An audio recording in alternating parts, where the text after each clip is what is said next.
Students, welcome to equilibrium science hub. आजचा video specially based असणार आहे क्लास 10 स्टुडंट्ससाठी। क्लास 10 स्टुडंट्ससाठी ही त्यांची फर्स्ट बोर्ड एग्जाम असणार आहे आणि त्यामुळे तुम्ही पॅनिक झालेले असाल, बट तुम्हाला टेन्शन घ्यायची काहीच गरज नाही आहे, बिकॉज बोर्ड एग्जाम ही इतकी पण टफ एग्जाम नसेल, बट तुमच्यावर निगेटिव्ह इम्पॅक्ट पडतो तुमच्या सराउंडिंगमुळे। तुमच्या सराउंडिंगचे लोक तुम्हाला वारंवार सांगतात की बोर्ड एग्जाम ही खूप जास्त हार्ड एग्जाम असेल आणि त्यामुळे तुमच्या मनात येतात self doubt and fear of failure, आणि fear of failure and self doubt मुळे तुमचे मार्क्स कमी होऊ शकतात। तुम्हाला जर जास्तीत जास्त मार्क्स स्कोअर करायचे असेल तर तुम्हाला तुमच्या मनातून self doubt and fear of failure काढावं लागेल। त्यासोबतच जो तुमच्यावर निगेटिव्ह इम्पॅक्ट ऑफ सराउंडिंग आहे त्यापासून तुम्हाला लावावं लागेल दूर। सो कुठली एक्झाम जर बघितलं तर ती हार्ड नसतेच, ऍक्च्युअल मध्ये डिपेंड करते की तुम्ही त्यासाठी किती प्रॅक्टिस केली आहे आणि किती प्रिपरेशन केली आहे।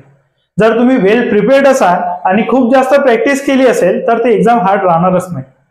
आता क्लास 10 स्टुडंट बद्दल जर बघितलं तर त्यांना स्कूलला जावं लागते, त्यासोबत ट्युशन्सला जावं लागते, आणि हे सगळं मॅनेज करून जर तुम्ही रेग्युलरली 2 to 3 आवर्स जरी स्टडी केला तरी तुम्ही आरामात 95% पर्यंत स्कोअर करू शकता। आता काही स्टुडंटचा प्रॉब्लेम असतो की ते स्वतःला ऍव्हरेज समजतात, त्यांना 9 पर्यंत इतके जास्त मार्क्स मिळत नाही, त्यामुळे ते स्वतःला ऍव्हरेज स्टुडंट समजायला लागतात आणि 10th मध्ये पण त्यांच्यासोबत सिमिलर होणार आहे असं त्यांना वाटतं, बट हे एकदम चुकीचं आहे।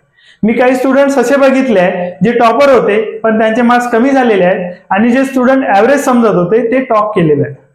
आता हे पॉसिबल कसं झालं? तर सगळ्यात पहिले ऍव्हरेज स्टुडंटचा जर बघितलं तर त्यांनी जर कन्सिस्टंटली स्टडी करत गेला तर ते सुद्धा टॉप करू शकतात, आणि टॉपर स्टुडंटचा काय प्रॉब्लेम झाला तर ते कंटिन्युअसली टॉपर येत होते, त्यामुळे त्यांच्या मनात आला ओव्हर कॉन्फिडन्स, आणि या ओव्हर कॉन्फिडन्स मध्येच त्यांचा प्रॉब्लेम झालेला आहे, आणि जे टॉपर स्टुडंट होते त्यांना कमी मार्क्स मिळाले due to over confidence. So तुम्ही टॉपर असाल किंवा ऍव्हरेज स्टुडंट असाल, तुम्हाला बोर्ड एक्झाम पर्यंत कन्सिस्टंटली स्टडी करणंच आहे। त्यासोबतच काही दिवसात तुमची पुन्हा फर्स्ट टर्म एक्झाम असेल, आणि फर्स्ट टर्म एक्झाम ही काही फायनल एक्झाम नाही आहे। तुम्ही काय करता, त्यामध्ये जर तुम्हाला स्कोअर कमी झाला तर तिथे तुमचा कॉन्फिडन्स होऊन जातो लो, आणि जर तुम्ही टॉपर आले तर तुमचा कॉन्फिडन्स होऊन जातो ओव्हर। कॉन्फिडन्स लो येऊ द्यायचा नाही आहे आणि ओव्हर येऊ द्यायचा नाही आहे, तुम्हाला वेट करायचा आहे टिल द बोर्ड एक्झाम, आणि बोर्ड एक्झाम पर्यंत कन्सिस्टंटली स्टडी करत जायचं आहे, तरच तुमचा स्कोअर चांगल्यात चांगला असेल। थँक्यू।